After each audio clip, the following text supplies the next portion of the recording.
байна уу? Танд энэ өдрийн мэндийг хүргэе. Ука байна. Бидний дадал зуршил өдөр тутмын үйлдэлээс хамааралтай байдаг. Бидний сахилга бад, бидний амжилт өдөр болгон юу хийж байна? Түүнээс шууд хамааралтай байдаг.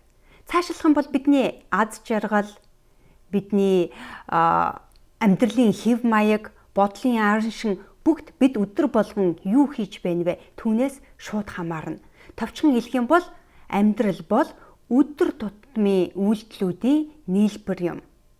Хэрвээ бид өдөр болгон аз жаргалтай үйлдэл хийх юм бол бидний амьдрал аз жаргалтай байх болно. Хэрвээ бид өдөр болгон амжилт руугаа чиглэсэн үйлдэл хийх юм бол бид амжилттай байх болно. Хэрвээ бид эрч хүчтэй үйлдэлийг өдөр болгон хийх юм бол бидний амьдрал эрч хүчээр дүүрэн байх болно. Тиймээс би танаас асуумаар байна. Та өдөр болгон юу хийж байна вэ?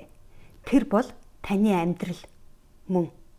Хэрвээ таны амьдрал тааламжгүй байгаа бол та өдөр болгон тааламжгүй үйлдэлүүдийг хийж байна гэж ойлгож болно.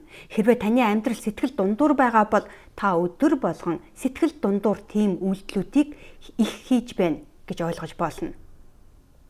Тийм болохоор хэрвээ таны амьдрал ямар нэгэн байдлаар сэтгэлд нь хүрэхгүй байгаа тохиолдолд та өдөр тутмынхаа үйлдэлүүдийг хянж үзээд түүнийг тааламжтай, сэтгэл догдолсон, эрч хүчтэй, амжилт руу чиглэсэн тийм үйлдэлүүдээр солихыг өнөөдрийнхөө бичлэгтэр санал болгож байна.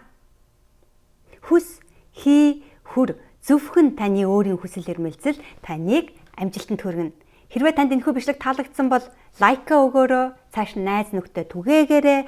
Мөн миний дараагийн шинэ бичлэгийг имэйл хаягаараа хүлээж авах хүсэлтэй байгаа бол uka@comr руу ороод имэйл листэнд бүртгүүлээрэй. Мөн миний YouTube сувагт бүртгүүлээрэй.